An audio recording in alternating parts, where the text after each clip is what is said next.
Pumasa na sa driving. Sheesh.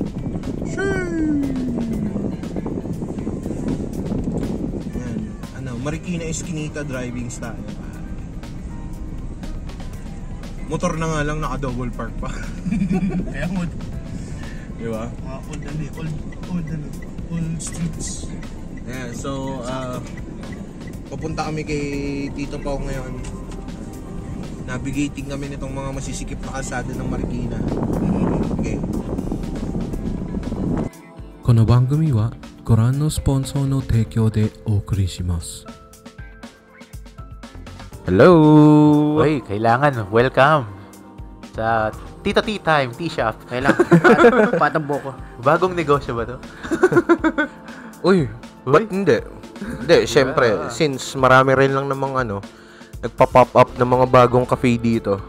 At Milk Tea Shop. Tea Shop, Hindi, milk tea dati pa. Nung college tayo nun, dumami talaga eh. Oo, nung nauso yung milk tea, no? I mean, I've been playing with this idea for a while sa utak ko na buti nabanggit nyo. Kunwari meron akong cafe or tea, parang milk teahan, mga ganyan. Tapos meron akong dedicated na room. So do sa room na yon can fit 6 people and merong camera. Kung kung gusto mong mag-podcast or whatever, pwede mong gamitin yung room na yon. Ganon. Di ba? Parang lang, kuwari, hangout ng mga podcaster na independent, mga ganyan. Katulad natin, di ba? Mga casualan lang naman ng pagpa-podcast natin. Hindi naman tayo aiming talaga para sa mga maraming views. I mean, para nga pala sa mga 30 people na constantly nanonood sa amin. At nga pala, alam ko, as of now yata, 96, na tayo, subscribers na. Yay! Magwa 100 na. 909 na lang. Pwede na tayong mag-apply for monetization. Malaking tulong ang monetization kasi syempre, makakapag-research tayo ng mas marami. And, I mean kasi ako iniiwasan kong panoorin yung videos natin ng buo do sa iba kong account. Sa personal account ko. Kasi syempre putya nagka-count din yan doon sa natin, 'di ba? Doon sa view count natin. Pero nakikita ko talaga mataas yung natin, yung viewer time. Kumbaga kapag meron tayong viewer, isa doon sa mga sa mga consistent viewers natin, tinatapos nila yung mga videos natin. Siguro mga stuck in traffic tong mga tao na minsan. Ganun, di ba? Ay, papatulog mga ganun. Mga nag-adulting na marami pong salamat sa inyong pagtangkilik. Actually, nakapuno na tayo ng isang classroom. Di ba? Oo, isang classroom. Oo, sa 30 people na consistent na na public school, kalahating classroom lang 'yan. Oo. Uy, speaking of classroom, may putok na balita tala. Recently lang to, by the time of the recording, recently lang to, parang mga ilang araw lang, 2-3 araw lang simula nung pumutok yung issue na yun. Ang bilis nga ng ibang mga YouTuber, kagad eh. Naka-upload kagad sila within 24 hours, pare. Yung tungkol dun sa yung teacher na nagla-live ba yun? Parang. I mean, hindi ba parang frowned upon yung pagla-live habang nagtuturo ka? Hindi ko masabi kasi alam ko video lang eh. I mean, kasi mag-take ng video. Dito ba yan sa Pilipinas? Oo. Tagalog eh. Yung teacher na Gina G, yung hindi ko alam yung pangalan niya pero parang online she's referred to as yung Stickers! Ayan, parang online, parang pinapaulit yung hindi nyo alam yung boundaries nyo, ha? Yung gano'n. Sumasobra na kayo, ha? Sumasobra na kayo, hindi nyo alam yung boundaries nyo, ganyan. Teka lang, i-appreciate muna natin yung sticker. Pakita mo ulit, Tito Rapi. Yan, so meron na kaming Tito Tea Time stickers. Kapag kayo subscriber, kung makita nyo mo kayo sa daanan, yes, makita nyo kami out in the wild, di ba? Para kaming motovlogger, pare. Para tayong motovlogger, tol. Kasi pag nakita nyo kami and then sinabihan nyo kami na Tito Peng sticker, bibigyan namin kayong sticker. Yung mga kasama ko sa opisina, sa Lunes, bukas, meron kayo nito, bibigyan ko kayo. Gitna ba po? Hindi ko kita eh. Gitna ba? Parang hindi masyadong parang hindi masyadong kilala kita kasi malayo yung camera. Pero ayan, may tito-tita Kasi yung contrast niya sa red eh. Parehas na parehas nung logo natin. Napakaganda. Maraming salamat nga pala doon sa nag-design niyan, si Tito Jazz. Tito Jazz, alam naming nakikinig ka. Yeah. Love you. Ayan, so mabalik tayo doon sa yung teacher na Gina G. Nagre-record sa classroom. Oo, live. Tapos nagre-record sa classroom. I mean, kung present yan, yung gantong technology nung mga elementary tayo, palagay nyo, since doon tayo sa isang private na Catholic school dito sa Marikina. Di ba? Palagay mo may mga teacher na magaganon doon, magla-live nung class natin or habang nag-ano siya. Kasi medyo iffy eh. Di ba? Iffy siya, pero as far as I'm concerned, kung wala kang nababiolate na kung sa ethical, mukhang wala naman. Yun nga lang, hindi naman niya pinapakita yung mukha ng mga minor de edad eh. So, palagay ko yun yung pinakamagiging caveat nun hindi naman niya ginagawa. So, palagay ko walang problema. Kaso, yun nga lang. Pero baka kasi hindi komportable kasi. Either way, yung niya, approach pa rin sa words niya. May rules ba yun? Kunwari, while you're on the clock, habang nagtatrabaho? Oo, sure yun. Habang nagtatrabaho tapos nagla-live ka or ganun? Bawal yun. Well, kung halimbawa nasa private institution siya, bahala na yung mga boss niya. Hindi, parang public yata. So, kung public siya, siya doon, i-memohan siya doon definitely. Oo. Kung madi-discover ng mga higher-ups niya yung kanyang ginagawa, magsisimula yun doon sa kanilang department. Pare, discovered na yun. Kasi, kalat na talaga yung buong bansa na pinag-uusapan yung ganun, diba? I mean, bilang isang tao na galing sa angkan na maraming mga teacher, I mean, ilang pinsan kong babae yung teacher, parang 3. Tiyahin ko mga teacher, mga 4. Diba? Both sides yan, ha? Marami akong mga maestra na kamag-anak. And, wala, hindi sila gumagawa nito. Siguro ang ina-upload nila live into social media kapag yung may mga events.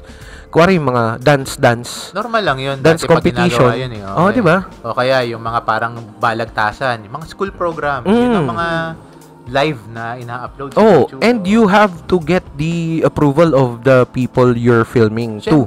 Syempre. Hindi yung basta video ka lang tapos direct to upload, di ba? Pwedeng habang nakatutok sa kanila yung camera, sasabihin mo, uy, live to sa Facebook. Di magtatakip ka na ng mukha kung ayaw makita yung mukha mo sa social media, di ba? Ganun lang yun di ba? Pagka lumabas ka ng kubeta, tapos galing ka paligo, huwag mo tatakpan yung katawan mo kasi makikilala ka nila. Yung mukha mo tatakpan mo. Yung mukha mo tatakpan. For operation lang yun. Kasi diba? Kaya alam nila na si Fernando po Sr. yung nakapo sa oblation eh. Kasi mali yung tinakpan. Oo. Dapat pala meron siya yung Mario na box tapos may question mark siya sa ulo. So mali pala ginawa yung pala dapat yung logo ng UP. So mali pala ginawa ng Jackie Chan at saka ni Chris Tucker, no? Oo. Yung hubad sila doon sa Rush Hour 2. Oo. Tsaka pa nila gamit. Hindi, ang takap ng basurahan. Ang alam ko nga nang sinasabi noon before sa oblation, dapat ang pinantakip doon yung bayong. Bayong. Makapili. Joke lang, mga taga-UP. Hindi, sa oblation, 'di ba, nakatakip naman yung mukha nila? Oo, yung sa run. Oo. Sa oblation run, run, ganun. Oo. Yun ang tawag namin, oblation run, otherwise known as sa mga locals. Sa PUP naman, ang tawag namin doon, longganisa run. Longganisa run. But may apo rin ba ron? Hindi, okay. Yung longganisa kasi, nakalabas yung mga longganisa. Sa May mas blatant eh. Yun talaga eh. Tsaka pinupuntahan talaga siya lalo ng mga taga-exclusive girls school. Pagka-event na yun. Pero, syempre, in recent times, because of the pandemic nga, hindi siya ginagawa. So, baka maging malaking balita pag ginawa siya ulit. Actually, pwede nga siyang gawing bukod lang din dun sa ganun. Naisip na ba nila na gawin nilang for men's health? Ganun. Kasi di ba may mga run for women's health, di ba? Kasi ganito yan eh. Yung kung hindi nyo na itatanong at baka maaring hindi rin aware yung ibang mga pumpkins natin, yung mga lalaking sumasali sa oblation run, ano sila? Mga neophyte sa fraternity? Hindi ako sure kung neophyte. Okay? Kasi ang claim ng APO, parang hindi sila neophyte. Okay. Pero alaga sila, dinederma sila, pinapakain yata sila ng maayos para pagdating do sa araw ng parada, presentable sila. Tapos yung mga may girlfriend sa kanila, may dalang rosas. aabutan nila yung girlfriend nila ng rosas. Kaya alam ng girlfriend nila na sila yun. I mean, or special someone. Alam mo, may proposal nga ako doon sa doon sa ganyan dati. Parang kinukuwento ko sa kakilala kong member doon. Tapos tumakbo rin daw siya minsan. Sabi ko, pare, paano kaya kung ganito? Fully clothed kayo, tapos di ba kuwari nakamaong ka? Tapos i-reverse nyo lang. So, nakadamit ka, naka-t-shirt, nakamaong, tapos ginupit nyo lang yung part na yung sa crotch, yung crotch area, tapos nakalabas lang yun. Sabi, hindi ba parang mas lalong indecent yun, tol? Nawawala yung spirit ng oblation kasi di ba? Hindi kasi nakaubad. Yun nga yung dahilan. Pero alam ko merong isang time ng oblation run na walang takipang mukha ng mga tao. Kaya, yun, iba yung tapang na ipinapakita nun, pero mas symbolic siya kasi tapang. And besides, alam ko there was this oblation run na merong mga babae rin na tumakbo. No. Yes. My interest has been increased. Siyempre, yung mga siguro kasama sa confraternity ng Apo. So, kasi fraternity, sorority yan eh. So, well, sa akin, okay. Teka lang to be quite elaborate lang, nangyari to doon sa doon sa dahil sa parang anonymity nung dun sa streaming na we just digress into that part. Medyo nagdi-deep dive na dun sa so hubad-hubad runs pero mabalik tayo. Ang totoo naman kasi wag tayo kasing parang masyadong yung iba kasing tao na hindi naman nila masyadong na-appreciate. So sorry kung medyo feeling nyo parang elitista or something. Hindi yun ang intention ko.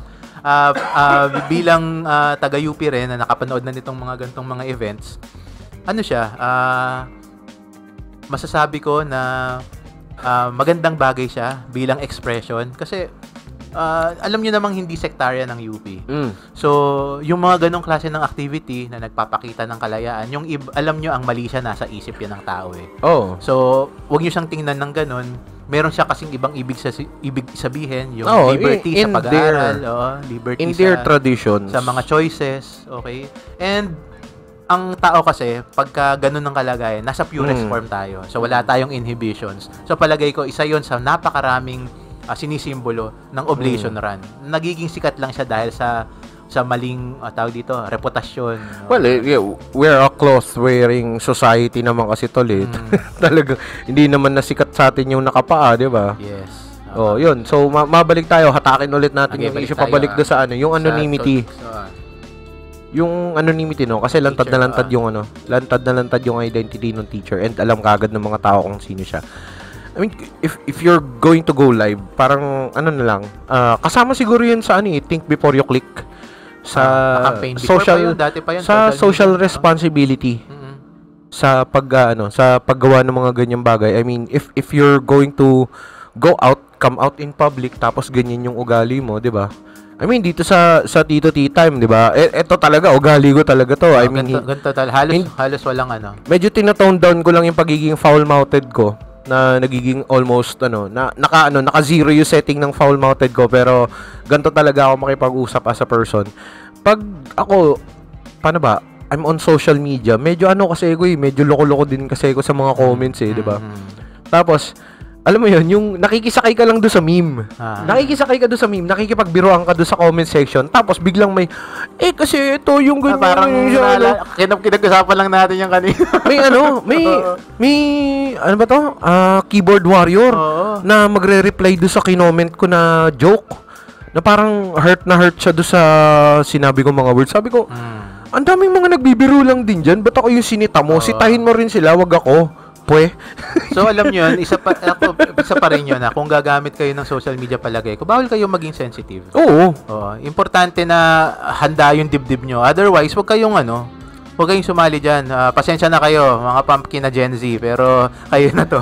Huwag kayong masyadong always take everything with a grain of salt dito sa internet, social media natin. Kasi, kumbaga, maging teachers kayo. Hindi nyo nakikita yung mukha ng kausap nyo, kaya hindi sila matatakot na mag-comment. Lalo na kapag anime yung profile pic. Pag-anime yung profile pic, huwag mong papatulan yan. Anime character, huwag nyo papatulan. Memer yan, memer. Mabuti kung memer lang. Troll talaga yan. Kunwari, maging teacher ka, pare. Bakit maging teacher? Kasi kahit ganong kawalang yan ng mga estudyante mo, kailangan ka nakangiti. Oo.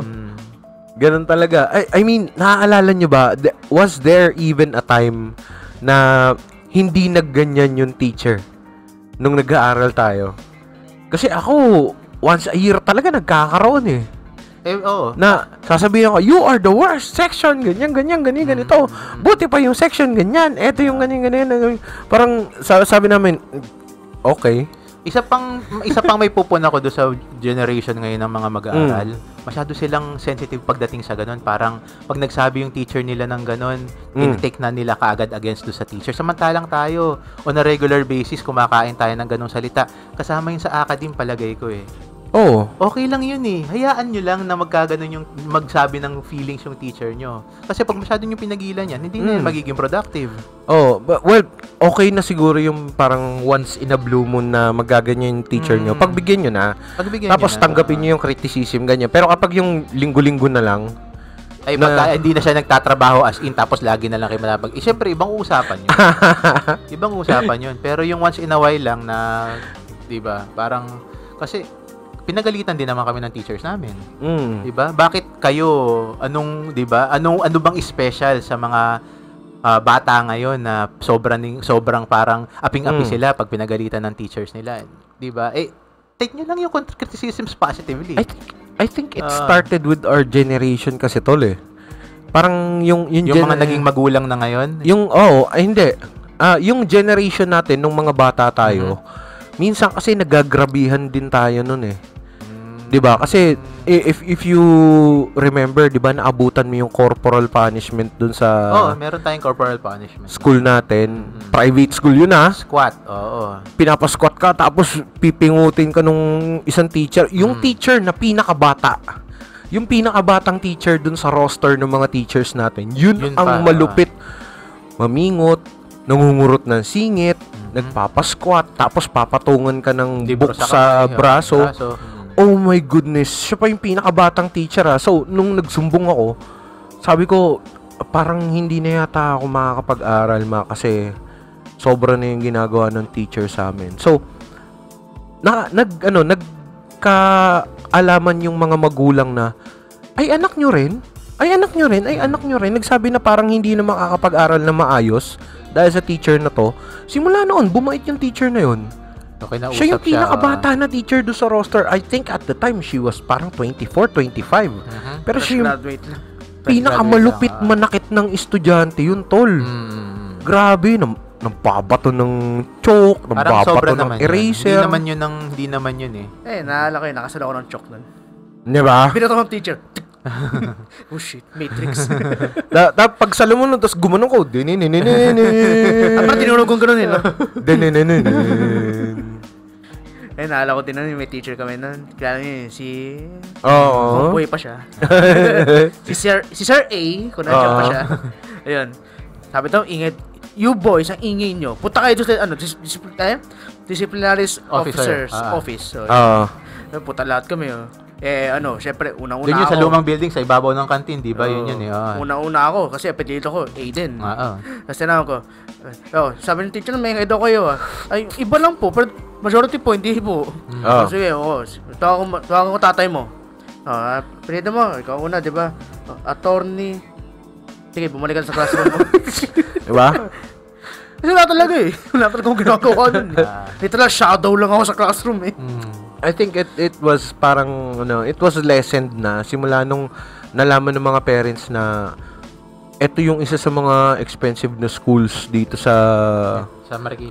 Sa Marikina, tapos nagko-corporal punishment pa rin yung mga teacher, and palagay ko hindi naman nila binabayaran yung ganung tuition para manakit yung mga teachers, 'di ba? Although sige, instilling the fear of God papunta sa mga batang maliliit, 'di ba? Pero simula nung nag-kick in na yung testosterone, tapos nagsilakihan na yung mga katawan natin, sinisimulan na tayong tubuan ng mga buhok sa mga odd places, doon na talaga tayo, hindi na nila tayo makakantinon, tol. Malalaki na tayo, di ba?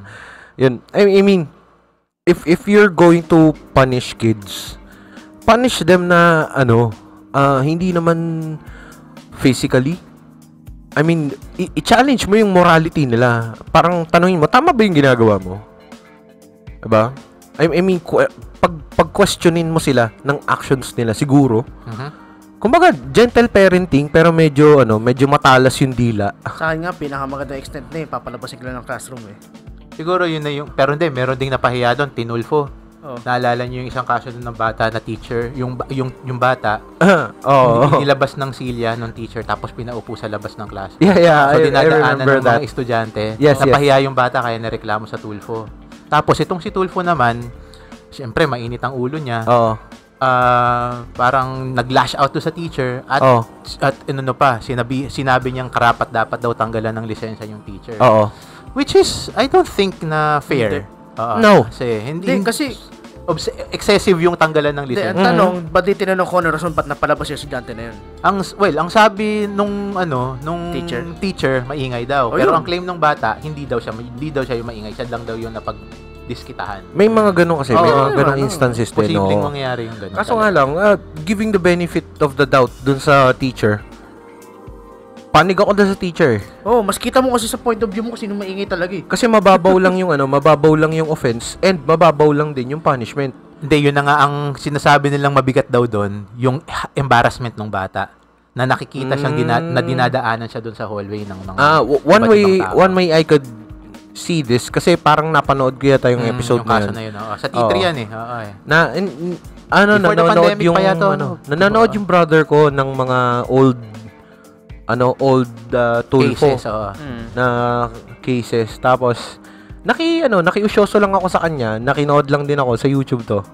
Tapos nakita ko, sabi ko, parang yung bata ang angas naman. 'Di ba? Alam mo yung pa-cool kid?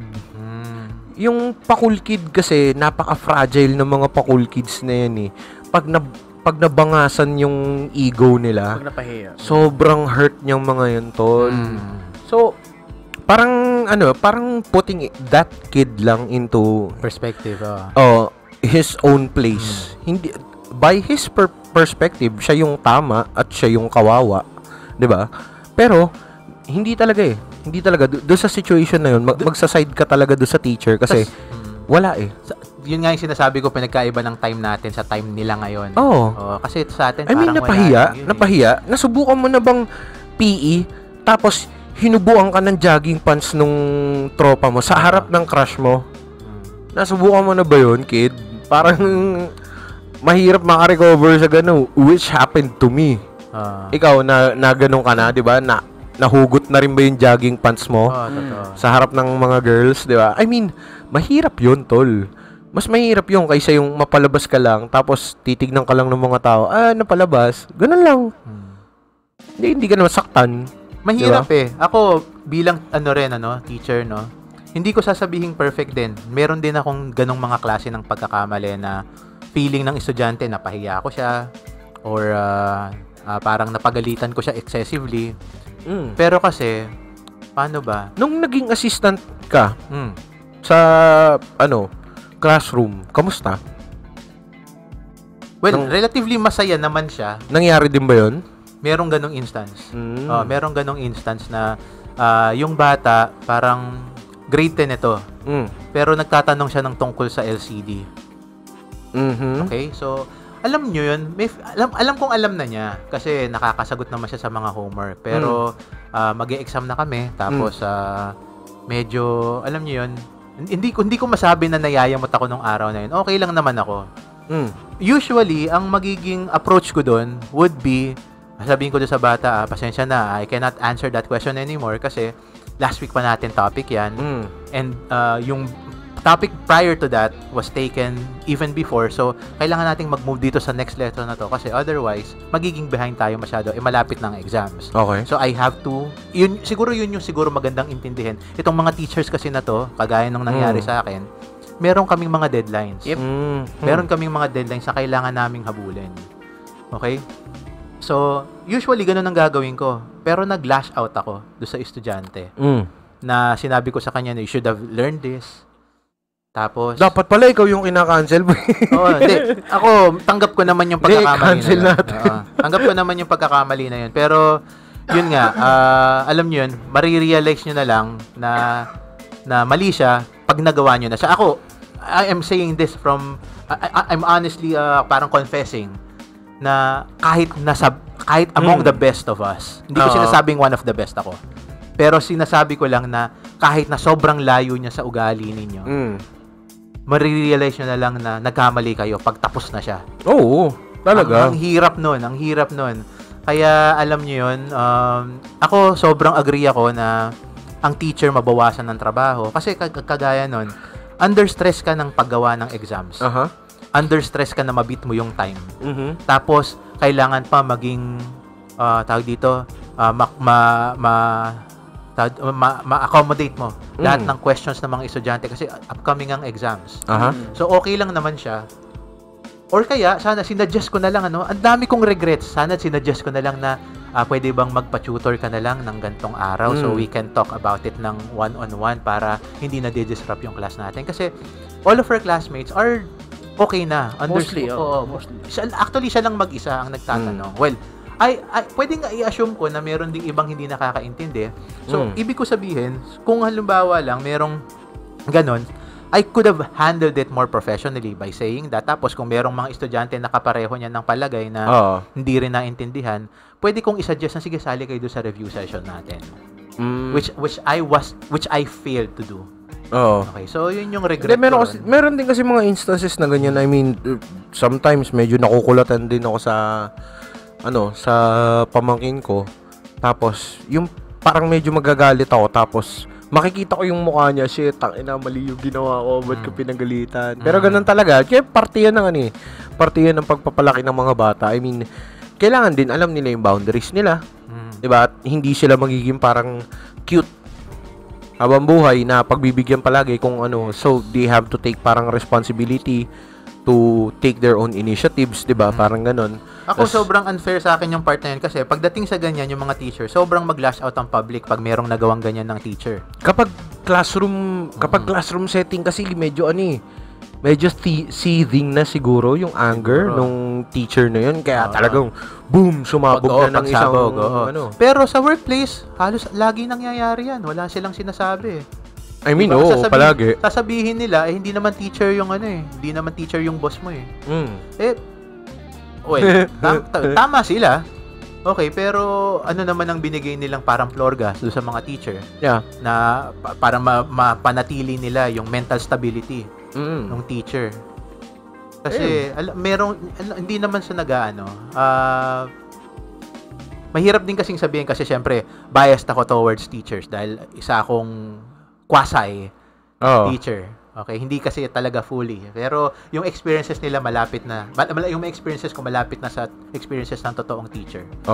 Okay, so ayun, hindi ko rin alam eh. Merong mga parents na sobrang accommodating naman do sa mga teachers, pero meron talaga merong parent na konting mali lang ng teacher. Konting kati lang ng teacher. Well, sana they're the best parents in the world. Pero sana. Kasi usually very rarely hindi eh. Very rarely na pala. Mas common yung hindi sila magaling na parents kaya medyo naglalash out dito kaya sa mga mabilis silang teachers. makakita lang na mali yung ginagawa ng teacher. Ganun talaga. Pero alam niyo yun, ang ron, parang lahat ng blame at burden nandun sa teacher na nagkamali. Pero hindi kasi ito mangyayari kung hindi siya nagla-live eh. Totoo ba? 'Di ba? Hindi. Nag-live siya eh, 'di ba? So, last touch.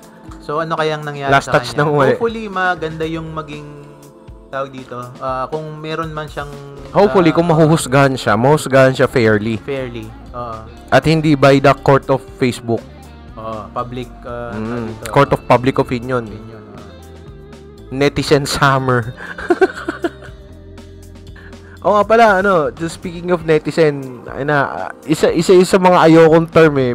Pinaka-ayokong term at ayokong matawag akong isang ganun. Ayokong matawag na isang akong netizen kasi bakit naman? Na yung original na song nung nga ulit to?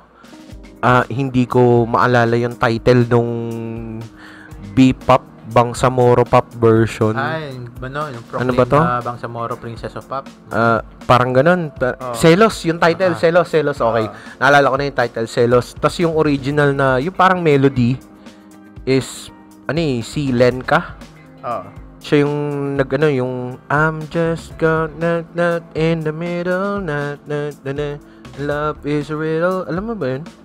Alam mo ba yun? Narinig ko yung tugtog pero hindi ko siya pinakikinggan. I think it was 2008, 2009, parang around that time nung madalas ko siya naririnig nung nakikinig pa ako ng Brew Rats nila Tado, Erning, tsaka ni Ramon. Yun. Mas nauna ko pa talagang nakilala yung artist na Lenka kaysa do sa yun.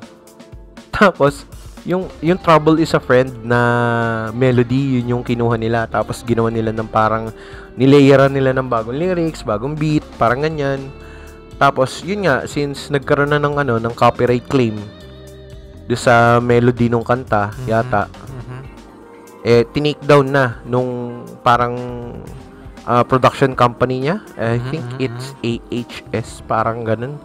Yung so, inunahan na nila bago magkaroon ng copyright takedown. Kasi kapag nagkaroon ng copyright takedown, ibig sabihin, may may copyright claim na do sa music na yon. Tapos, hindi na sila makakapag-release easily ulit nung kanta na yon unless magbabayad sila nung royalty, kung anumang demand sa kanila by using that melody.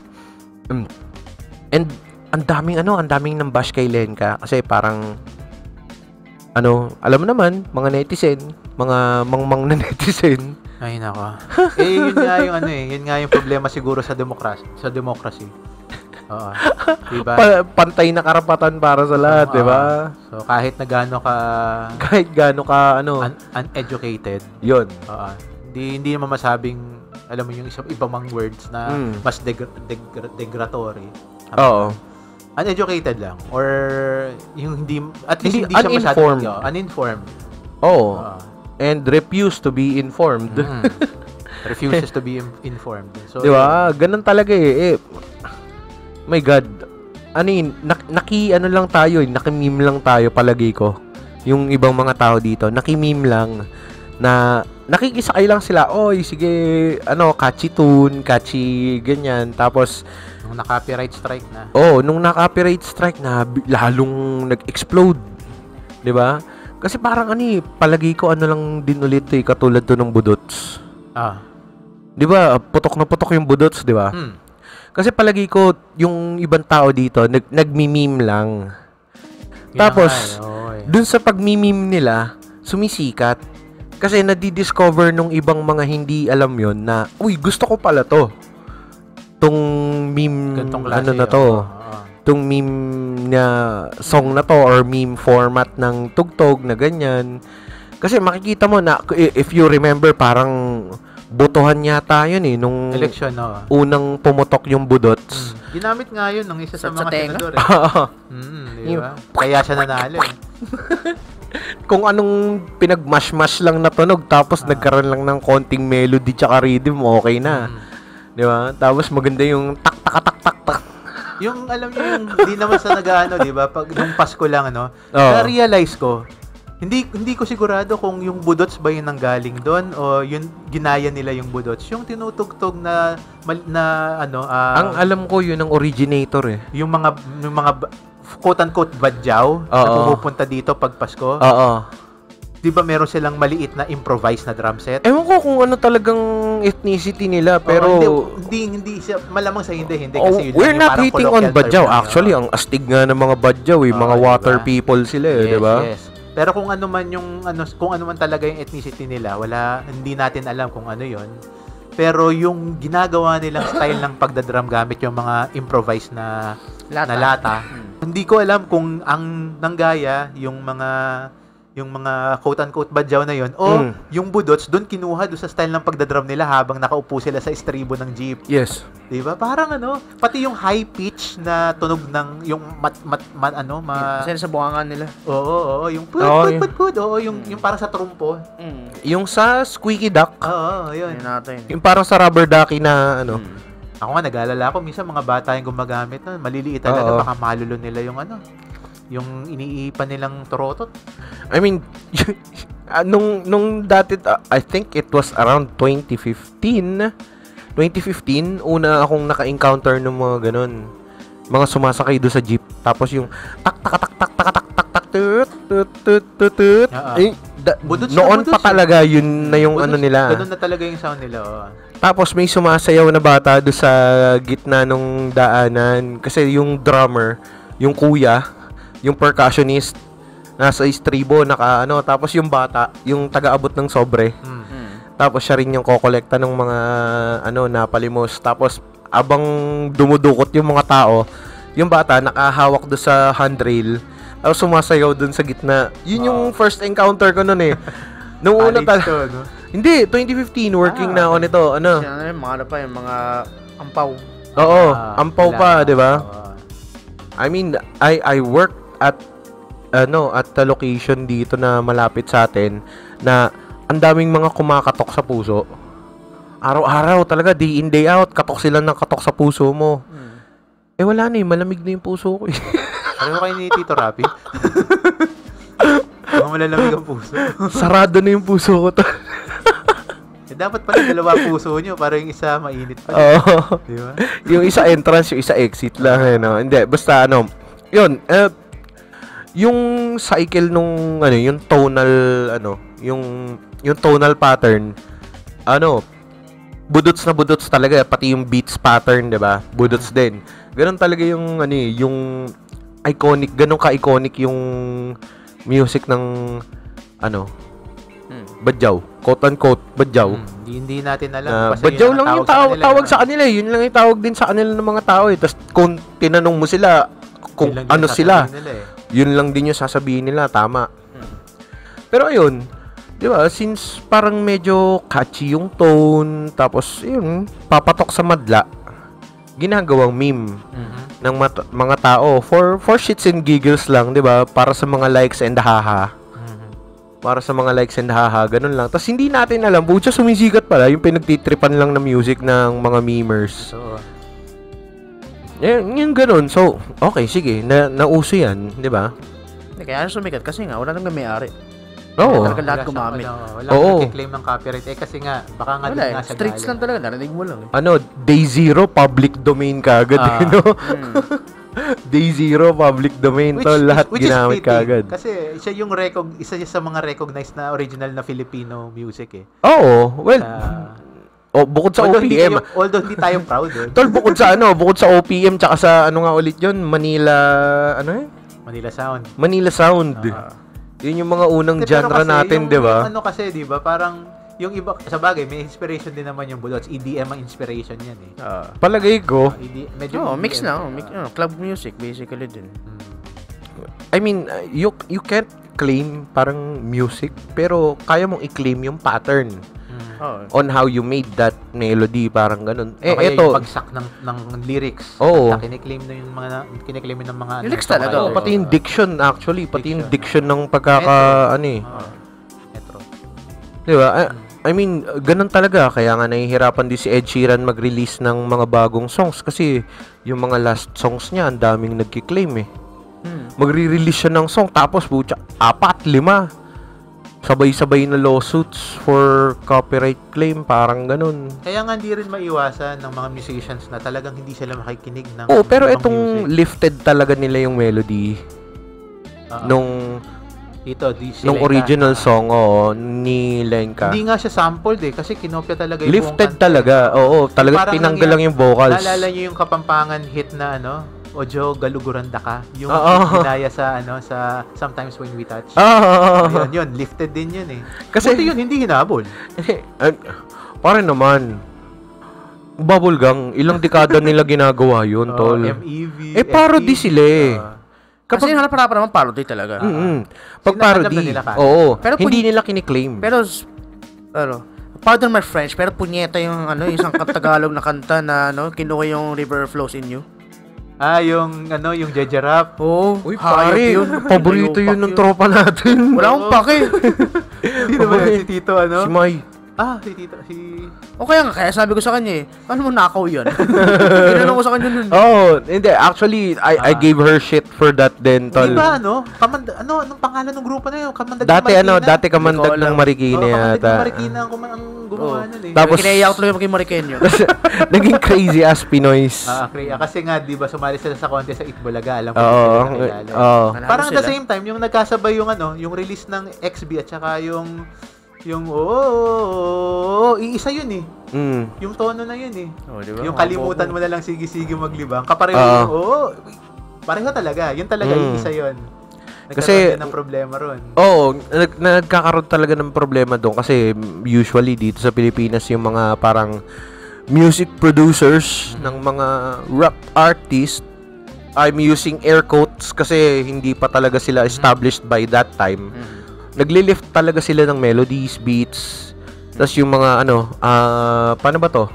Lyrical arrangements. Pati yung lyrical arrangements, kumbaga binabago lang yung words, tas pinapatungan lang ng ng tugtog pack, 'di ba? Ng 808. Pinapatungan lang nila ng magagandang catchy beats, pero yung melody kinuha talaga nila sa ibang Tas ang taas ng treble. Ang taas ng treble ng mixing nila, ganon. I mean, sige na nga, dyan lang naman sa gilid-gilid yan ginagamit eh. Diba? Hindi naman talaga yan as in mainstream na mainstream. So, hindi naman talaga pinagkakakitaan unless nagpe-present sila in public. Nang naiimbitahan sila sa mga fiesta, festival, nagpe-perform sila para sa mga events. New Year, Christmas concert ng Marikina. Usually, lumalabas yung ibang mga ganon, di ba? I mean, which is all well and good kasi hindi naman talaga nila kiniklaim. Di ba? Kasi may mga tao talaga na nagkiklaim eh. Meron. Or, they really ino-omit talaga nila. Yung original na ino-omit na nila na i-credit yung original. Tapos, pag nahuli lang sila, ito nga pala galing yan. Credits nga pala dito. Parang CTTO, credits to the owner. Parang, ayos yun diba? Merong isang ganun na yung sikat na TikToker na babae na maganda. Ninakaw niya yung joke nitong taga-Brazil na comedian. Nakalimutan ko kung ano yung joke na yun. Tinagalog lang ba niya? Yung tungkol sa pronouns yata. Okay. Nakalimutan kaya mamaya maalala ko. I think it was also stolen eh. Stolen. Ninakaw yung joke niya. Hindi, I think third degree steal na. Third degree steal. Third degree steal na, tol. Pangatlong layer na ng stealing yung joke na yun. Kasi may mga may mga sikat talaga na comedians. Stand-up comedians. Let's say hindi sila ganun kasikat. Tapos they're presenting their thing sa YouTube. Meron akong nakita, sobrang sikat niya na, I don't know, Singaporean ba? Na, parang trans yata to, or transvestite, parang ganon. Ano na yun? Derogatory term na yun. Hindi na magamit. Transgender. Crossdresser. Transgender. Parang ganon. Basta nagdadamit siya ng babae. Tapos, yun yung term dati, so legal yun. Noon. Sorry kung nakaka-offend, pero legal yun noon. Noon. Tapos parang yung nagjo-joke siya, parang sabi ko, parang narinig ko na tong joke na to dati So, I searched around the net. May mas luma ng 6 na buwan. So 6 months. Kaysa doon sa joke niya. Tapos, naghanap pa ulit ako. May mas luma pa ulit by another 3 years. Parang third degree steal na tong joke na to Di ba? Ganun talaga. Kasi parang tinatranslate mo lang papunta sa local culture. Nilo-localize mo lang yung joke. Naalala ko tuloy yung umanap ka ng pangit. Direct translation. Medyo direct translation pero medyo gist. Yung parang message lang din yung Hindi, tsaka mas maganda yung hulog nung letra. Ng version ni Andrew E. 'Di ba? Kasi napakinggan ko rin yung English version nun and parang ang baduday nung bagsak nung Pati yung beat niya, hindi siya, parang pinagsama-sama lang siya. So, alam niyo yun. Ano ba yun? Kinuha ba niya yun o binayaran din? Hindi ako sure Pero, I think yung parang public consensus, binayaran niya din yun eh. Sana binayaran niya para kahit papaano nagkaroon ng benefit yung mga original na rapper. Oo, kasi ang daming original creator sa Amerika tapos nagpapabenta lang din talaga sila ng ano eh. If you remember, the second golden age ng K-pop, puro mga westerners ang mga nagsulat nun. Oo, di ba? Notorious yung mga ano. Naman, by this time, kaya na ni Sir Andrew na magbayad ng ganun. Pero alam nyo yun, minsan iniisip ko, paano kaya kung at the start pa lang, pagputok nung kanta, 1980s, late 1980s, late 90s, na sinabi niya kagad na translated ito. Ito yung pinagkunan. Pero, alam mo yun, may kukumpara ng tao yung quality nung gawa niya dun sa original na pinagkunan. Nung isang beses nga daw na kinantahan si mama ng ganyan ni Papa, gusto daw niya suntokin eh. Kasi buntis siya sa akin noon. Malang ka ng pangit. Malapit na akong ipanganak, tapos kinakantahan daw siya ni Airpods nung ganun. Parang gusto daw niya hampasin ng upuan sa ulo eh. Sabi ko, buti hindi mo pinalo ng upuan sa ulo. Yun nga, may kukumpara nila yung trabaho, yung dalawang magkaibang kanta. Superior talaga. Superior yung sa atin. Pero iniisip ko nga yung senaryo, ito nga, nilalagay ko lang yung sarili ko sa case senaryo. Case by case basis din siguro yung pagiging akma nung bagay. Kung halimbawa, nalaman ka agad ng mga tao, siguro hindi masyadong na-trigger at tinanggap. Ay, kaya, kasi, hindi ako sure eh. Nung napakinggan ko pa lang yung yung melody nun, nung unang... Apparently original. Yung kay ano nga ulit. Basta yung Selos. Hindi pa pinapanganak eh. Basta yung Selos. Nung napakinggan ko yung Selos, sabi ko, sounds familiar. Sabi ko, hindi ba parang ano to? Sex bomb melody ba to? Parang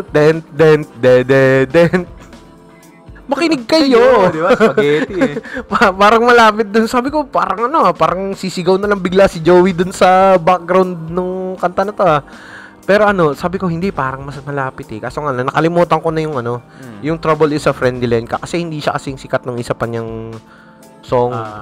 Oo. Pero sumikat yun doon sa sarili niyang bansa. Ang Australian yata siya o Canadian. Basta hindi Amerika.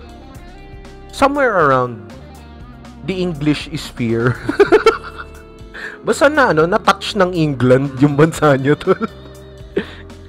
Australia nga yata, Australia. Maraming magagaling ng artist sa Australia na hindi sila sumisikat worldwide. Marami. Alam ko, Australian si si didn't need to cut me off, yun. Si Gautier? Alam ko, Australian yun eh. Kung hindi siya Australian, Kiwi, basta doon sa parte lang na yun. Isa sa mga malulupit na one-hit wonder yun Pati yata si Kim. Ang alam ko si Lenka na bansaganding one-hit wonder kasi parang yun lang din yung caught in the kasi nga parang moment ba yun o caught in the middle parang nag-maintain sila dun sa loob ng kanilang bansa lang. Ganoon talaga. Yung mga artists nga dito sa Pilipinas dito lang din sa atin halos sikat di ba? Tapos pwera doon sa ibang OPM na lumalabas. Kinokopya pa nga ng ibang bansa gaya ni Sir Ogi. Talaga? Kinopya ng Korea yung isa sa mga kanta niya. Yung Pangako. Hindi kita iiwan. Ako, di kita iiwan. Gumawa. Alam ko may version ng Korea. Well, isa rin yung Korea na malapit mangopya daw eh. Kasi parang ang daw, yung nung era nila Cha Tae-hyun. Nung bata, yung hindi pa bukas ang Korea sa Oo, nung era nila Cha Tae-hyun. Late 90s, early 2000, sobrang dami daw kinopya ng Korea. So, parang nilocalize lang nila yung kwento. May mga characters na swinap out. Siyempre, may mga plot lines daw na ginagawa lang local. Pero, yung linya mismo ng story, yung overall layout ng story, parehas daw. Kinuha daw sa ibang bansa. So, ang madalas daw nilang kinokopyahan yung mga Western movies eh. Tsaka yung mga European. Yung mga European movies. Kasi, kung pansin mo, yung mga Korean movies, medyo pa-artsy sila na medyo pa-indie. Yung style. Flavor ng nila yung flavor ng movies nila medyo pa-indie style di ba? Kaya palagay ko recently, 'di ba, pag sila naman yung kinokopya, palagay ko hindi sila masyadong mahigpit. Pag sila naman yung kinokopya kasi naranasan nila yun. Palagay ko. Tingnan mo yung Instant Daddy. Hinabol ba nila yung Instant Daddy? Hindi. Hindi yun Korean, ano? Hindi. Kasi, ano yun? Ano yun? American film ba yun? Hindi ata American. South American? Hindi ko sure. South American or Ano European? Parang ano yun, yung instructions not included yung title eh. Kasi tingnan natin kung anong anyway. So, alam niyo yung feeling ko, siguro Tol, yung mic mo. maganda nga siguro Tingala mo lang ng konti. maganda nga sigurong nangyari na nararanasan yun ng mga bansa na dumaan, ngayon maunlad na, pero Mexican. dumaan sila ng ganon. Saan? Mexican. Mexican, okay. To 2013. So, 2023, 10 years. 10 years, matagal-tagal I mean, na rin. palagay mo ito, kunwari if you're a parang writer or producer or director, tapos along the lines na, di ba, natapos mo na yung career mo, medyo malapit ka ng pa-retire, tapos nakikita mo yung mga bagong film, parang, wait a minute, familiar sa akin tong plot na to, ha? Tong mga characters na to, parang anak ko to, di ba? Parang ganun ano, di ba? Ako gumawa nito eh. nung nagkaroon ba ako ng anak sa labas? Kamukha Diba? eh. I mean, ano kaya yung pakiramdam nila? Will they let it go? Parang ganun. Ang kulit kasi kapag yung namatay na yung parang mga original creators. Yung mga movies 50, 40 years ago, 'di ba? Buhay pa ba yung mga makers noon para habulin ka, 'di ba? Ang Amerika kasi ang ano kasi nakasunod tayo eh sa kanila eh. So medyo imposibleng magawa sa kanila. Palagi ko yung kopya-kopya kasi, yung kopya-kopya, yun ang ano. Pero naaalala mo yung mga movies naman nila Babalu, nila Redford White, nila Dolphy. Parang iisa lang din halos yung ano, formula na eh. Formulate nung ano nila, pero nakakapagpatawa pa rin kasi sila ng tao kaya ano. Sige okay na yan. Wala na yung kopya-kopya. Yung wala sa story yung nakakatawa eh. Nandun mismo dun sa mga artista. Nasa artista yung comedy. Hindi kagaya nung, alam mo, okay yun. Believe ako dun. Maganda yung comedy din na ganun. Pero ako, recently, ngayong tumatanda ako, na-appreciate ko rin yung comedy na nandoon sa mismong kwento. Regardless of regardless ng artista. Situational comedy. Sitcom talaga. Sitcom. Sitcom. Marami kayong alam yan eh, Tito Rapi. In fact, si Tito Edong, ano rin dyan. Mahilig din dyan sa mga, mula yan sa How I Met Your Mother hanggang sa kung saan, ano pang mga napanood nyo before. Mga sitcom TV shows, di ba? Sitcom yan eh, okay. Hindi siya nakadepende sa artista. Well, maganda kung magaling mag-comedy yung artistang mapipili, pero palagi, mas pansin ko dati mas ano sa writers. Mas ano, di Script ba? talaga. Nasa script talaga. Pag sitcom scripts talaga. Pag western. Pag western nasa script talaga. Sa Pilipinas ba wala pa tayong ganung kaganda na na sitcom? I mean, yung pag sinasabi nilang sitcom ng Pilipinas, ang naaalala ko palagi si Kuya Jobert eh. Kuya Jobert, anong yung kinakantahan niya sila ano yun? Sila John Lloyd. Si John. Maganda yun. Tawa pa rin talaga ako doon eh. To get her, Happy to get her. Andrea Torres. Naggigitara sila. Naggigitara siya. Ginigitarahan niya yung si John Lloyd. Ibalik. Hindi. Yung na naginip siya. Napanaginipan kita. Yun. Pero hindi ako tulog. Natatawa pa rin ako doon hanggang ngayon. Maganda yan. Pero yung parang written na comedy, yung kay Babalu sa Home Along the Riles, yung mga kalokohan niya, katulad nun, yung kunwari, yung aircon. Exhaust. Gusto ko yung exhaust. Hindi. Mas gusto ko yung linya ni Dolphy dun eh. Kasi sabi niya, bayaw, tignan mo to, bumili ako. Aircon. Sabi niya, ano yung bahay mo? Dadalawang tangkal lang alam. Aircon ka pa. Ito, kahit siya tumatawa na siya, sabi niya.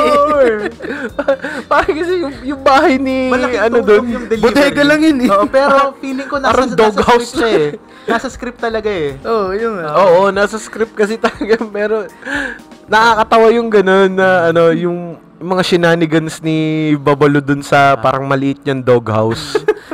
Kapatid siya meron pa siya nung remote na diba? The remote na pintuan.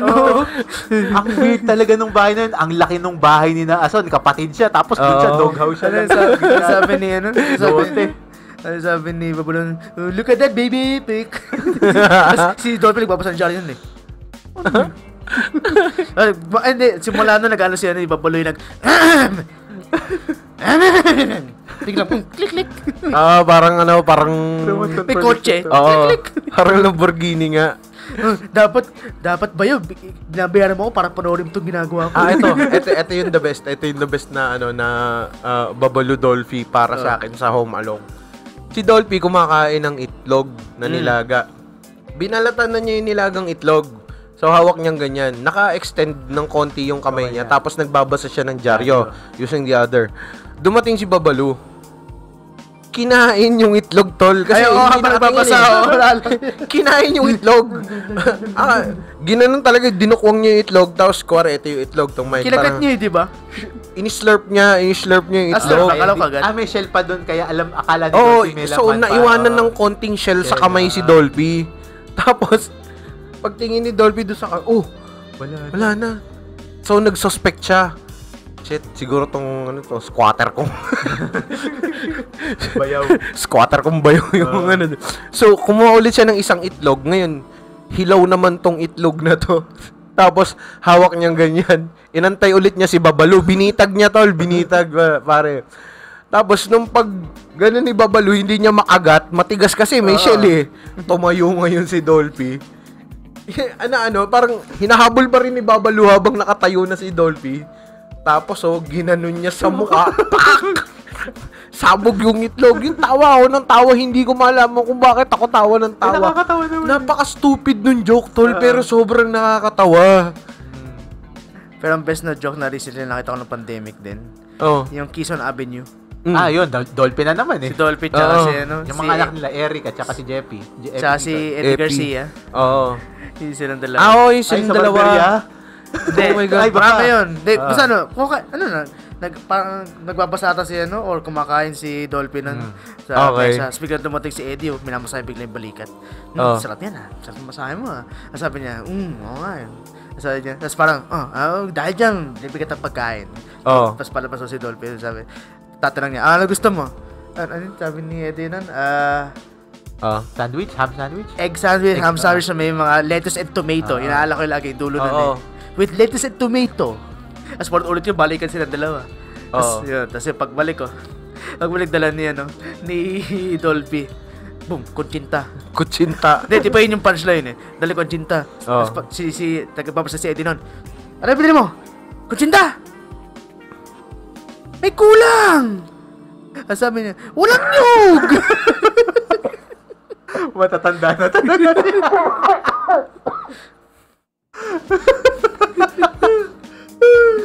Matatanda na sila. Oh my God. Alam mo how you fight Alzheimer's. Ganun Yung sobrang stupid na joke pero nakaka Ay, no. Tawa-tawa ako ng pandemic ito. Patawa mag-isa dito nun Kaya panood. Ganda yan. Hindi kasi palagi ko kasi may arrive kasi yung joke dahil alam mong sila yun Nakabang bigla ang nag-mental conditioning Nakita mo yung mukha ni Dolphy. This is going to be some good shit, di ba? Unexpected talaga yung Kasi ano pa yung skit na yun, usapang barbero. Para silang barbero. Kasi yung usapan nila, alam mo si yung ayun, si Nagkakaintindihan sila, parang nanay. Parang mga nanay. Anak, kunin mo nga yung ano yung kukunin ko? Yung sa ibabaw ng katabi ng yun yung pinang-ano natin. Okay. Parang nanay ko din, paalis na. Parang, Rapi, nalimutan ko yung ko doon sa ni Ana. Ay, salamin mo kasi magmanayo ka sa tabi ng kama, okay. Fill in the blanks. Ako kasi, ayokong magkaroon ako ng wasted effort. Yung manghuhula ako yung sa So, nakatayo ako doon. Sige, complete your sentence. Fill in your own blanks. Sige na pakikumpleto. Ano yung detalye niyan? Para hindi ako maligaw. Di ba? Ayun, sa men. Ano nga ulit yung pinag-uusapan natin before that? Hindi, okay na yan. Nag-move na tayo doon sa topic. Nawala na yun Pwede na lang, siguro i-review na lang ulit natin yung napag-usapan natin. Well, yun sa copyright nga pala. Yun. Copyright na. Yun yung mga putok na topic recently, Tapos, malano na kasi, aware na kasi yung mga tao before kasi. Di ba, ang isa sa mga naging, kumbaga, popular na na tao sa Pilipinas na nagkaroon ng maraming problema pagdating sa copyright ng kanta in particular. Si Freddy Aguilar. Alam ko, hindi ako sigurado dito mga pumpkin at baka isipin nyo nagkakalat ako ng chismis. Hindi ako nagkakalat ng chismis. Kung gusto nyong malaman, mag-research kayo. Pero ako, ayoko sa akin. Ano nga kasi yun? Pwede bang sabihin kasi baka ma-cancel tayo eh. Hindi. Sige na, alam na research nyo na lang. Pero, ganun nga, meron ding mga naging problema. Biro nyo si Freddy Aguilar. Isa sa pinakasikat na songwriter dito sa Pilipinas. Pero marami siyang ganung mga problema. At palagay ko maraming songwriter, hindi lang sa Pilipinas, sa buong mundo, nagkakaroon ng problema. Kagaya nga, sinite nga ni Tito Rapi kanina si Ed Sheeran. Ikaw nag-cite nun. Ako. Si Tito Check ang nag-cite ni Ed Sheeran. Marami yan. Baka si Bruno Mars, meron din yan. Tsaka si Taylor Swift eh. Kaya nga, hirap yung mga artist siguro na makinig ng mainstream radio. Si Taylor Swift. Tamang kita naman si Taylor Swift. Si Taylor Swift, meron ng kurso sa UP ngayong taon. Sa Mascom. Ayun, na-upload na yun. Nagsimula sa Harvard ata yun eh. Nagsimula sa Harvard. Ang Beatles kasi matagal nang meron sa amin eh. I mean, 'di ba, since you're going to take parang a course on some artist, 'di ba? On some artist, 'di ba? Mamili ka na lang ba ano ba kukunin mo, Rizal ba o Tay-Tay? Tay-Tay. Ito, pag na-approve to, saan pasok si Michael Jackson? Music or dance? Hindi, malamang sa music. Entertainment. Mascom siya kasi pinagsama yun eh. Palagi ko mas pasok sa music. Hindi dance no? Or particularly mas pasok sa music kasi yung dance parang flavor lang eh. Kasi hindi naman noted si Taylor Swift para sa dance moves niya. Hindi. Si Michael Jackson. Hindi, kaya nga, hindi naman noted si Taylor Swift para sa dance moves niya, pero diba? Hindi sa music. Hindi naman din noted si Bruno Mars para sa dance moves niya. Kumbaga, entertainment factor. Kaya nga sa Mascom sila sa College of Mascom nakalagay yung mga kurso na may kinalaman sa kanila. Hindi sa hindi sa College of Music. Conservatory? Conservatory pag UST. Sa UST. Sa UST Conservatory ang tawag nila. Sorry. Ayun. Sige ito, last topic. Okay, sige. Pumasa na ako sa driving test. Nga pala, yun nga yung gusto kong ipasok. Oh my God, kamusta? Ayun. Buhay pa naman tayo. Nasundukan na. kung hindi nyo na itatanong, si Tito Rapi ang nag-drive ng sasakyan namin kanina. Tito Rapi nag-drive. Actually, naaliw nga ako dun sa paa ni Tito Rapi kanina kasi nakabuka ka talaga si Tito Rapi nagda-drive. As in, yung kaliwa niyang paa pare, so far back, dude. Yeah. Parang, sabi ko, yung silinyador, di ba? Ano to ginagawa ni Rapi? Yung kaliwa niya na naka-atras tapos yung kanan lang talaga yung binanggaganon niya. Sabi ko parang naglalaro lang na time zone to eh. Hindi, yun ay bump car. Bump car, Diba? Hindi, sabi naman talaga, di mo talaga pwede lagay sa kaliwa yung preno eh. Hindi talaga pwede. Hindi talaga pwede. Well, unless na nangangarera ka pero hindi mo naman talaga ginagawa. Diba? Pero yun, okay. Successful. Medyo may mga comments na lang ako tungkol sa sa timings. Fine-tuning lang yan at saka experience. So. Pero ganun talaga. Ako kasi ang ginagawa ko, medyo delikado yung ginagawa kong driving. Kaya hindi ko sinasuggest para sa ibang tao. Ano talaga yun, isa na yan, yung driving style ko. Pero yung driving style ni Tito Rapi, yun yung pinaka-safe way. Yep. Kasi, mabait, di pa nga, may mas safe pa ka sa akin. Pag sa iba ganun. Talaga, preno, layo pa lang, yung iba. Kasi ako medyo kumakain ako nung inner lanes kapag ako lumiliko. Si Tito Rapi, right angle. Right talaga. Right angle. Kung pwede nga lang iangat yung Wigo tapos i-turn tapos dediretso gagawin ni Tito Rapi. Gamit ko ba naman Fortuner eh. Laki kasi ng Fortuner eh. Ano nga ulit yung sa Tamiya yung Cobra? Yung 90 degrees. Ano siya? Right angle siya, right angles. Letter S na puro right angles yung liko, di ba? Parang ganun. Ayun. Masaya. Men, yung possibilities kasi kapag nagkaroon ka ng lisensya, masaya eh. Well, sumunod ka lang sa batas trapiko kung saan-saan ka na mapupunta niyan, tol. Tapos meron ka lang pang gasolina. Diba?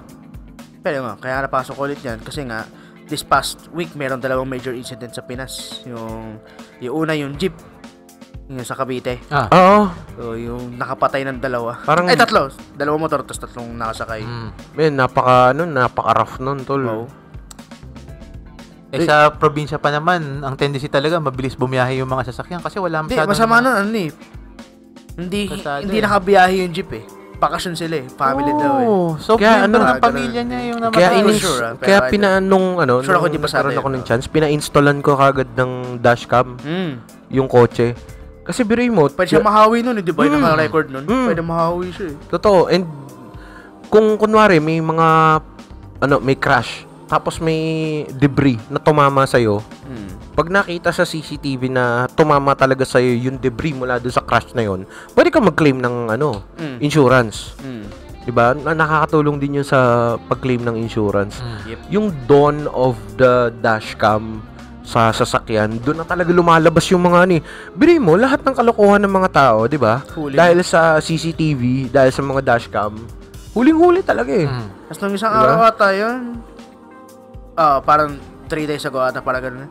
Yung isang may kaalitan yun sa L3 na lalamove, tapos yung motor. Oh, damn, oo.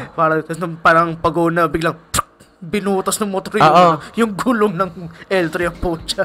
Meron siyang parang switch knife yata o switch blade. Ang bilis eh. Switch blade. Ganun lang eh. Ang bilis eh. Pagkuha niya nung blade, ginanon lang niya. Hindi na si L3. Gumewa. Tinabi kagad niya. Tinabi kagad kasi wala na. Yung pag-go, naka-signal kagad siyang kanan eh. Tinabi kagad. Pag sidewall yung nadali sa'yo, wala na yun. Wala na yun. Tapon mo na yung gulong na yun. Tapon na yung goma kagad. Wala nang patch yun. Wala na. Kasi pag yung sidewall lang nagkaroon ng problema, pwedeng mag-lead yun na sasabog yung gulong mo. Mapupunit yung gulong. Habang umaandar ng mabilis, biglang punit yun. Diba? So wala na, palit na yung gulong na yun. Very expensive. Magkano ang gulong? Ang pinakamura, 2.5 per piece. Yung pa yung hindi pa ganun kagandahan na gulong. Diba? Pag talagang na-video mo, buti nga may mga video. Kasi kahit... parang phone lang yun eh, diba? Phone lang yun. Bili mo tol, isang dekada ng merong mga dashcams. More or less. Halos mag-iisang dekada na, parang 2014 pa yata na uso yung mga dashcam. 2013, parang ganyan. Nakatayo pa sa gitna ng dashboard. Oo. Diba yung... Parang webcam. Minsan nga, i-drill mo pa sa, sa dashboard mo eh. Oo, magkaroon ka lang ng security pag nagda-drive ka sa... Kasi doon kasi nauso yung screen na yun sa dashboard mo. Oo. Nakikita mo talaga kung gaano kabulok ang mga Pilipino sa kalsada, tol eh. Diba? It's very worrying kasi... Siyempre, eto tayo, we're practicing defensive driving, tapos mayroong mga tao talaga na napupunta talaga sa ulo nila. Yung galit. Well, gaya nga ng sinabi ni na Bobby Lee tsaka ni Andrew Santino, ang mga Pilipino ay jungle Asians. Kaya Laws of the Jungles pa rin sinusunod natin kahit na urban setting. Ano ba to? Kill or be killed pa rin tayo, tol. Ang tawag Chugo. Yun nung hindi sila nanalo ng lottery. Dineport nila, ipapadeport daw nila si Rudy. Papunta rito sa Chugo. The Fabulous Filipino Brothers, sabi niya. Ina-explain nung parang panganay na anak do sa asawa na parang sinabi nung asawa niya, yung babae sa kanya na, ba't mo kailangan sagutin lahat? Kahit panganay ka, dapat din siya parang ganun. In English, at sabi niya, that's how we were brought up, how we grown up. The most responsible must be on the eldest. We're not Chinese Asian like you. We're jungle Asian. We're a tribe. Okay, di naintindihan niya. Puro kuya ang mga tito sa tito-tita. Alam niyo ba yun? Sasap ang pala. Puro kami kuya rito. Oo nga, isa lang yung bunso sa atin, which is Tito Louie. Si Tito Louie. Isa pa, middle child, si Tito Edong. At saka si Tito Justin. Literal middle. Smack dab in the middle. Tayo na lang tatlo ang natirang kuya. Yung ibang kuya, tepok na. Natepok na. Natires na sila ng pressure. Ganun talaga. Ito pa isang hindi pag-practice ng ride safety. Yung sa Cebu naman. Teka, man. yung mga estudyante daw, yung after galing sa celebration sa midterms, parang ganun. Downhill, ang bilis magmaneho, dala pa SUV. Di pa na alam yung laws of physics ng tipping over or rolling over ng kotse. So bumaliktad ang sasakyan. More or less. Palagi ko yung instance na yun, baka matic yung matic pa rin. Pero sasakyan. Kasi number 1 pala ang isa ding overloading. 11 sila sa loob. Kasi let's say 11. Pero hindi naman sila hindi naman sila lasing. Pero ganun talaga, kahit hindi Celebrate lang. Sa dami ng laman, tapos downhill. Ang bilis magmaneho. Nung kakarinig ko lang kay Tito Rapi niya, nag-formulate ako ng mga situations do sa isip ko. I'm not cheating on Matic users, ha. Matic is the best, lalo na kapag city driving, kasi hindi ka talaga mangangalay at minsan naiingit ako sa mga Matic. Pero, when it comes to going downhill, malakas ang manual. Kasi meron kang engine braking. Yep, control mo lahat. You can do engine braking gamit ang Matic. Pero mas effective yung engine braking kapag manual. Yep. Tapos, kapag manual kasi medyo matututo ka talaga ng responsibility for your vehicle dahil aalagaan mo siya. Dahil manual, meaning, ikaw ang nagko-control doon sa operations mismo ng sasakyan. Yep. Hindi mo pinapasaalang-alang doon sa sasakyan yung pag-operate sa sarili niya. Yep. Kontrolado mo lahat, yung speed, kung paano ka mag-brake, kung paano mo alagaan yung mismo mga parts. Kasi kapag manual ka, isang mali mo lang, mali na. Pagawa ka, oh. Sira, 'di ba? Papagawa mo siya. Yun din siguro yung isang importanteng bagay kung bakit maganda kang matuto muna mag-manual bago ka gumamit ng Matic. Maaalagaan mo yung sasakyan mo at malalaman mo yung limits ng sasakyan. Kunwari katulad nun, overloading. Brakes pa lang. Yep. Tayo nga lang kanina, sinasabi ko, di ba? Ramdam ko yung dumidini preno ko kasi medyo pambigat tayo. Yes. Elite pa na makina ng Wigo. Lalo na sa since ako naka-experience na ako ng 16 hours dire-diretso na pagdadrive, yung brakes mo, kapag downhill, you really need to parang slow down kapag downhill. Palagi ko dapat ang pinakamabilis mo lang kapag downhill, 60. Overtake lang. Oo. I mean, kasi biri mo, bobombahin mo yung brakes mo. Yung brakes mo, iinit. Pag yan uminit, there's a thing called brake failure na sobrang init na ng brakes, hindi na siya kumakapit talaga. Glaze. Nag-glaze nga, parang donut. Oo, sobrang nag-glaze yun. Hindi kumakapit. Totoo yan. Tapos, wala na talagang kapit, no friction whatsoever. Kasi, may point din niya na parang yung friction, ma-overcome siya nung kinetic force ng sasakyan na gusto ng sasakyan na mag-move forward dahil on wheels ka, nakagulong ka eh. Free diba? wheel ka. Ganun talaga. Siguro dahil outing season ngayon, kailangan nating mag-double, triple check talaga ng sarili natin as drivers kasi yun lang talaga yung natin eh. The trip is not done unless everyone comes home. Yun ang mantra natin palagi, 'di ba? Kapag yun nag-outing tayong tropa.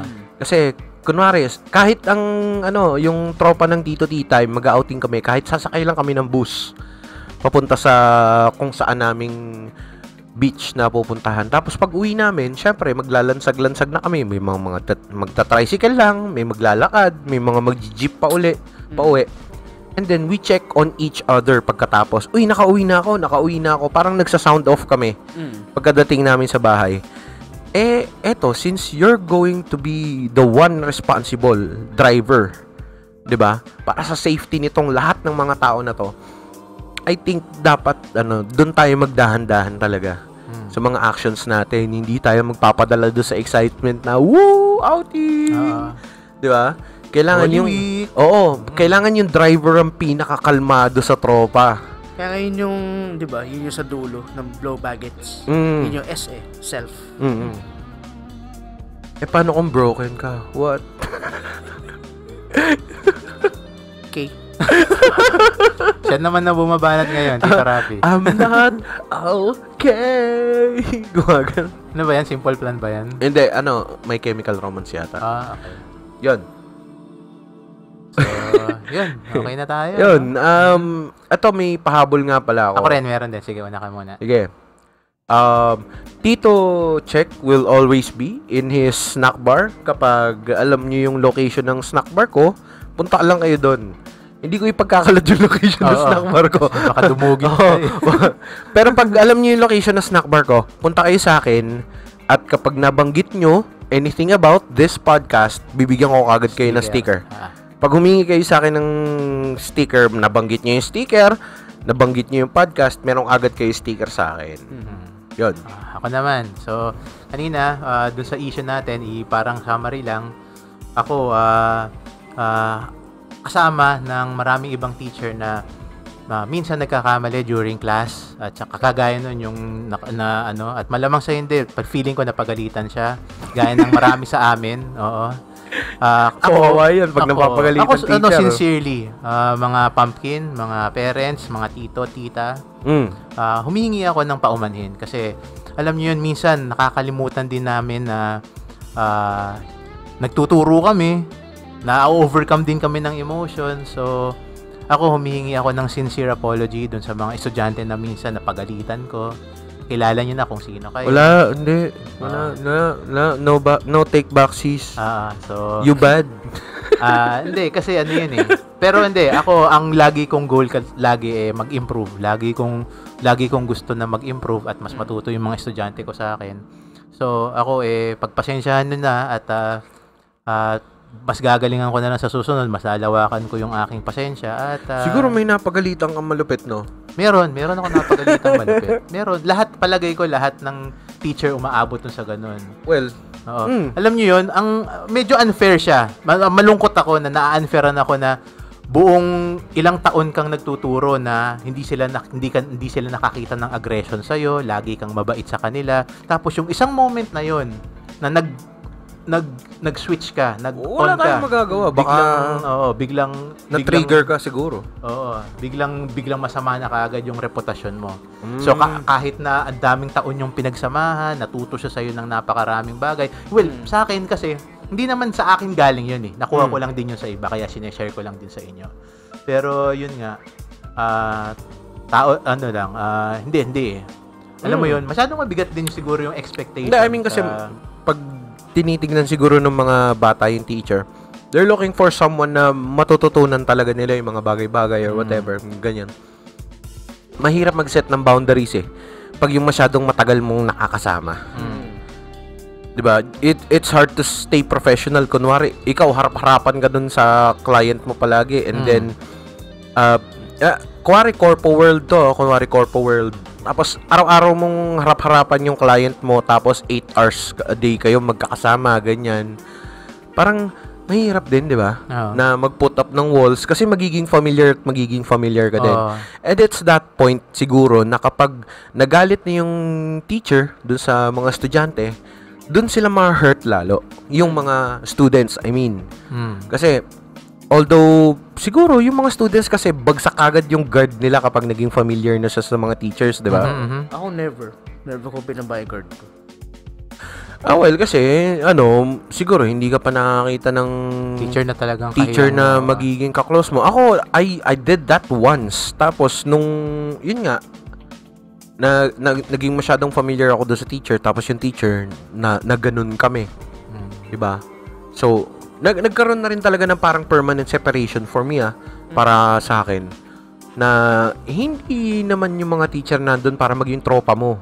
Andun yung mga teacher para truan kayo. Parang ganun. Ayun. So yun humihingi ako ng sorry ulit sa mga estudyanteng nasaktan sa akin. Pasensya na kayo. Tao lang. Pero palagay ko deserve niyo yun. Hindi. Pero gagalingan ko para hindi na yun maulit. Kung hindi man kayo naniniwala na sa akin, hindi sa ibang estudyante na lang. Wala naman akong magagawa do sa kung ano man yung naging naisip niyo na tungkol sa akin eh. So, yun na lang. Move on na lang. Hopefully, maka-move on kayo. Kasi ako nagtatry din ako. Although, nagsisisi ako. Nare-regret ko yung mga minsan na outburst na nangyari. Nangyari na yun eh. Wala na akong magagawa. Lalo na sa mga lalaking teacher. I mean, pag lalaking teacher, lalo nga kaming walang iya eh. Tapos, yung lalaking teacher, gumaganti lang sa amin. Pero, palagay ko, hindi pa ako nakakaranas ng male teacher na nag-lash out katulad nung babaeng teacher na yon yung nasa live. Wala pa kaming nakakaranas ng... Alam mo ginagawa nung male teacher? Malis. Nag-walkout nga. Nag-walkout. Kasi, sa akin, mas maganda sana yun kung pwede ako mag-walkout. Kaso kasi one-on-one, face-to-face kayo ng kliyente. So, sa'yo na yun. Mahirap siya. Oo. In your case, that would be very difficult. Pero pag ganun, diretso ko sa magulang. Yun lang yun eh. Kung talaga. May mga ganun. Ganun talaga. Well, that's... Nangyayari siya. That's that. Iwasan na lang. Iwasan na lang mangyari ulit. Kasi pag inulit mo yun, hindi sinasadya mo na yung pagkakamali. Mistake is a mistake only when it's done once. Oo, di ba? Kaya nga, yun, trouble is a friend eh. Trouble it. Ano ba yan? Copyrighted din yan? Hindi. Wala. Siyempre, kapag yung ilang segundo lang, hindi copyrighted yun sa YouTube. Hindi, ibig ko sabihin, ginamit ba yan ng ibang songwriter or hindi naman? Hindi naman. Pero si Michael B pa rin lang talagang ang on point gumawa ng parody songs. Parang si sino nga ulit yun? My Bologna. Weird Al Yankovic. Yata. Si Weird Al Yankovic. Oo, yung gumagawa ng mga parodies. Oo, yung si Daniel Radcliffe recently sa movie. Oo. Yung Al lang. Oo. Yung ginanapan niya. My Bologna. Yun. 'Di ba? I mean, sige, napakagandang few weeks nito. First start ng bukas nga pala. Ngayon by the time of recording, Palm Sunday ngayon. Oo. Holy Week na. Dami ng tao sa pataas ng Antipolo. Ito, nagda-drive kami ni Ermats kanina. So, kada simbahan na dadaanan namin, sobrang daming tao, sobrang traffic. Tapos, na-imagine ko, may mga palaspas. Ang story nun, 'di ba, parang winelcome nila si Jesus gamit ng mga palaspas.